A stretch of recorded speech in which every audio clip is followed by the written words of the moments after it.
ఈ బుడమకాల దొంగేవాడంటే భుజాలు తడుముకున్నట్లు లవ్ జిహాద్ అనే పేరు చెప్పేసరికి ముస్లింలు మొత్తం లేచి కూర్చుంటారు. ముస్లిం నాయకులు మొత్తం దాని గురించే మాట్లాడతారు. ఏ ఒక్క హిందూ నాయకుడు మాట్లాడరు.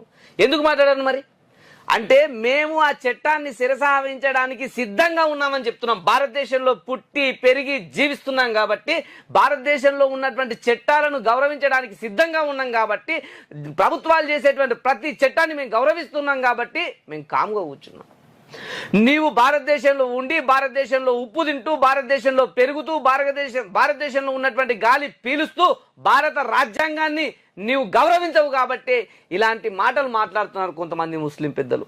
వాళ్ళు ఆలోచించాల్సిన విషయం ఏంటంటే, ఇక్కడ చట్టం అనేటువంటిది ఇద్దరికి సమానం అనేటువంటి విషయాన్ని వాళ్ళు ఆలోచించలేకపోతున్నారు. లవ్ జిహాద్ అనేసరికి ముస్లింల కోసమే చేసిర్రు, ముస్లింల కోసమే చేసిర్రు. ముస్లింలు అటువంటి విషయాలలో జోక్యం చేసుకొని పిల్లలకు డబ్బులు ఇచ్చి ఆ లవ్ జిహాద్ని ప్రేరేపిస్తున్నారు, ప్రోత్సహిస్తున్నారు కాబట్టి వాళ్ళకి భయం